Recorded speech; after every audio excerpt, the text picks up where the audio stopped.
आप वीडियो को इसके बिल्कुल भी मत कीजिएगा, ठीक। अगर बीच बीच में मैं आप लोगों को इंपॉर्टेंट इन्फॉर्मेशन देती हूँ वो आपसे मिस हो जाएगी तो आप लोग कैसे एग्जाम में करेंगे। तो मैं आप लोगों को बार बार यही बताती हूँ कि आप लोग क्वेश्चन को अच्छे से पढ़िएगा, ऑप्शन को अच्छे से देखिएगा, क्योंकि इसमें 1 मार्क्स क्या है, अगर एक भी क्वेश्चन गलत हो गया तो पूरे के पूरे 1 मार्क्स कट हो जाएंगे, ठीक। ये लिखने वाला नहीं है तो इसको ध्यान से ज़रूर देखिएगा। तो hello friends, welcome to our YouTube channel youth BSc guide. आज की इस वीडियो में हम यूनिट 7 और unit 8 BSc second semester chemistry के ऑब्जेक्टिव क्वेश्चन को डिस्कस करेंगे। पिछली की सारी वीडियोस में मैंने यूनिट 6 तक एमसीक्यूज क्वेश्चन करा दिया है। बाकी आप मेरी जब बीएससी सेकंड सेमेस्टर केमिस्ट्री की प्लेलिस्ट चेक करेंगे तो उसमें मैंने आप लोगों को syllabus, most important chapter, unit topic और डिस्क्रिप्टिव पैटर्न में सारे यूनिट के most important question with solution करा दिए हुए हैं, ठीक। और बहुत सारी यूनिवर्सिटी में जो पेपर पैटर्न है वो एमसीक्यूज़ वाला है, तो मैं आप लोगों के लिए एमसीक्यूज़ सीरीज़ भी प्रोवाइड कर रही हूँ। यूनिट 6 तक करा दिया, आज की वीडियो में 7 और 8 भी देख लेंगे। यूनिट 7 है kinetic and mechanism of polymerisation.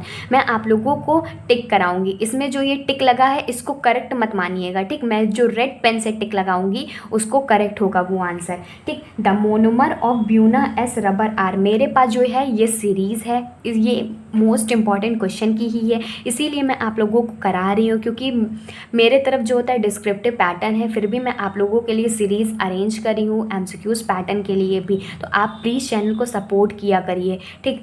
और देख लेते हैं the monomer of buna S rubber. जो ब्यूना एस रबर है उसका मोनोमर क्या होता है, तो उसका मोनोमर होता है स्टाइरीन एंड ब्यूटाडीन, तो ये करेक्ट है, ठीक।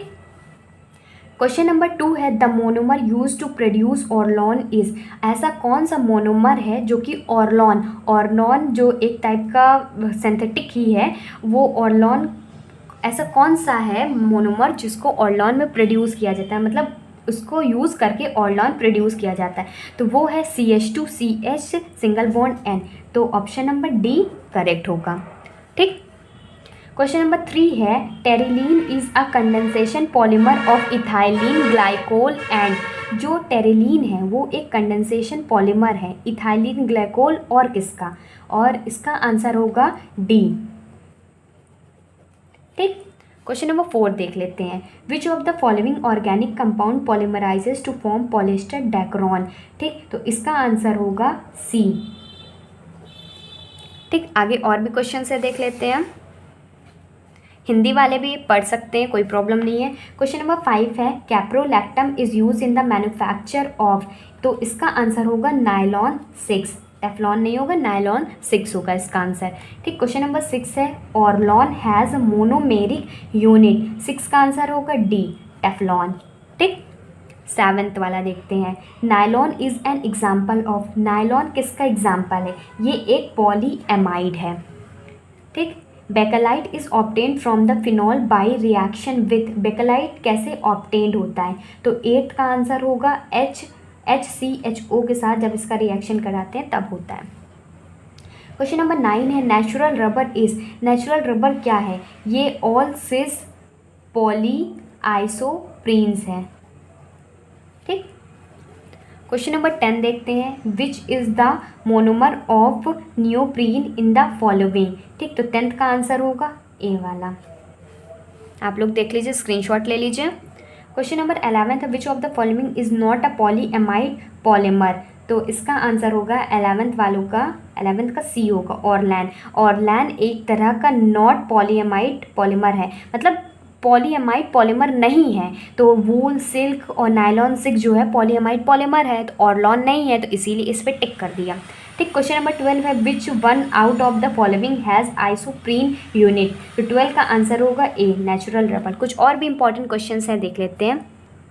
क्वेश्चन नंबर 13 है which of the following structure represent neoprene polymer, तो 13 का ऑप्शन होगा बी वाला, ठीक। 14 क्या होगा विच of the following is a polymer containing nitrogen, तो 14 का आंसर होगा सी, जिसमें नायलॉन में एक ऐसा टाइप का पॉलीमर है जिसमें नाइट्रोजन होता है, ठीक। क्वेश्चन नंबर 15 है polymer use in the bullet proof glass is. ऐसा कौन सा जो पॉलीमर है जिसका बुलेट प्रूफ ग्लास में इसका यूज़ किया जाता है? इसका आंसर बताने से पहले एक चीज़ और मैं बता देती हूँ, आप वीडियो को स्किप बिल्कुल भी मत कीजिएगा, ठीक। अगर बीच बीच में मैं आप लोगों को इंपॉर्टेंट इन्फॉर्मेशन देती हूँ वो आपसे मिस हो जाएगी तो आप लोग कैसे एग्ज़ाम में करेंगे। तो मैं आप लोगों को बार बार यही बताती हूँ कि आप लोग क्वेश्चन को अच्छे से पढ़िएगा, ऑप्शन को अच्छे से देखिएगा, क्योंकि इसमें 1 मार्क्स क्या है, अगर एक भी क्वेश्चन गलत हो गया तो पूरे के पूरे 1 मार्क्स कट हो जाएंगे, ठीक। ये लिखने वाला नहीं है तो इसको ध्यान से ज़रूर देखिएगा। तो 15 का आंसर है बी, लेक्सेन। अब यूनिट 8 के भी मोस्ट इंपॉर्टेंट एमसीक्यूज़ देख लेते हैं। यूनिट नंबर 8 है सिंथेटिक डाइज। इसको मैंने आप लोगों को बहुत ही डिटेल में इसको भी सारा बहुत अच्छे से पढ़ाया हुआ है, जिसमें जितने भी हैं आप लोग वीडियो देख सकते हैं, ठीक। तब जा कर के आप लोग इसको सॉल्व करेंगे ना तो बहुत ही आसानी से सॉल्व हो जाएगा। कॉन्गो रेड कॉन्गो रेड क्या है? कॉन्गो रेड एक एजो डाई है, ठीक। मैंने लिखवाया भी हुआ, समझाया भी हुआ है, क्योंकि डिस्क्रिप्टिव से ही एमसीक्यूज़ बनता है, ठीक। इसको ध्यान में रखिएगा। इंडिगो अब इंडिगो क्या है? इंडिगो एक वैट डाई है, ठीक। क्वेश्चन नंबर 3 है मेलाचाइट ग्रीन मेलाचाइट ग्रीन क्या है? मेलाचाइट ग्रीन ये ट्राई एराइल मीथेन डाई है, थर्ड का डी हो जाएगा, ठीक। आगे देखते हैं। Presence of following is necessary for a substance to act as a dye. मतलब ऐसी कौन सी चीज़ है जो सब्सटेंस प्रेजेंस होगा तब वो डाई की तरह एक्ट करेगा, तो वो है क्रोमोजन। क्वेश्चन नंबर 5 है if absorption of light is in the range of 435 to 480 nanometer wavelength the colour which would appears is. तो 5th का आंसर होगा ग्रीन येलो। 6th है which of the following is not a chromophore. तो कौन सा chromophore नहीं है? तो ये NH2 नहीं है। फिर विच of the following is an example of basic dye. Basic dye का एग्जाम्पल कौन सा है? तो बेसिक डाई का एग्जाम्पल है मेलाचाइट ग्रीन।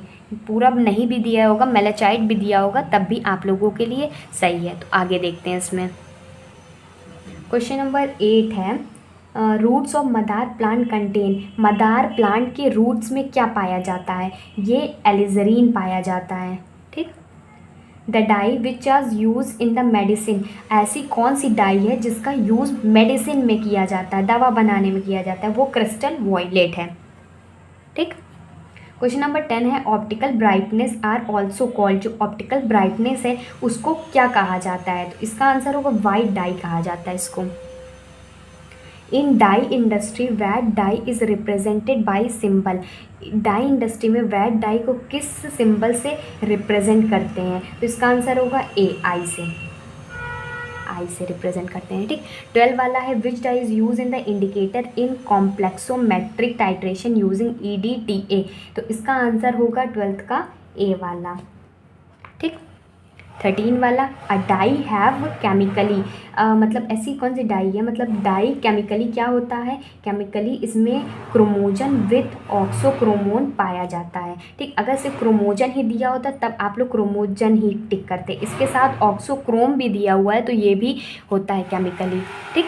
14 का answer which metal is use as a मॉडर्न in alizarin to give black colour. कौन सा ऐसा मेटल है जो मॉडर्न की तरह एलिजरीन में ब्लैक कलर देता है? तो ब्लैक कलर कौन देता है? तो इसका आंसर होगा B, ferric ion. Ferric ion भी कभी कभी दे सकता है, ठीक। ये ब्लैक कलर देता है।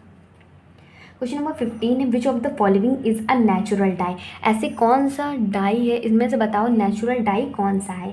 जो इंडिगो डाई है ये नेचुरल डाई है। मैंने पूरा डाई बहुत ही डिटेल में अच्छे से पढ़ाया भी हुआ है, कौन सा डाई इंपॉर्टेंट है, किससे क्वेश्चन आ सकते हैं। देखो ना, इंडिगो है, मेलाचाइट ग्रीन है, मिथाइल ऑरेंज भी है, कॉन्गो रेड भी है, मैंने बहुत अच्छे से पढ़ाया भी हुआ है। अगर आप प्लीज़ नए हैं तो चैनल को सब्सक्राइब कर लीजिए। ऐसे ही आप लोग सपोर्ट करेंगे तो मैं आप लोगों के लिए और भी सारी यूनिट्स की और भी फिज़िक्स और मैथ्स के भी सारे यूनिट के मैं मोस्ट इंपॉर्टेंट क्वेश्चन बताती हूँ, पढ़ाती हूँ, समझाती हूँ। पेपर भी मैं आप लोगों को प्रोवाइड करती हूँ ताकि आप लोगों को एग्ज़ाम में कोई भी प्रॉब्लम ना हो, ठीक। एग्ज़ाम से रिलेटेड टिप्स और ट्रिक्स भी देती हूँ। मेरी प्लेलिस्ट भी बनी हुई है एग्ज़ाम टिप्स और ट्रिक्स की, अगर आप देखना चाहें तो वहाँ से देख सकते हैं। वीडियो सच में अच्छा लगता है, यूज़फुल होता है आप लोगों के लिए, तो एक लाइक ज़रूर कर दिया करिए और एक प्यारा सा कमेंट कर दिया करिए। मैं आप लोगों को सारे कमेंट्स कम्युनिटी टैब में भी मेंशन करती हूँ, तो प्लीज़ सपोर्ट कीजिए मेरे चैनल को। Good bye and stay safe. यहाँ रियल कंटेंट भी मिलता है।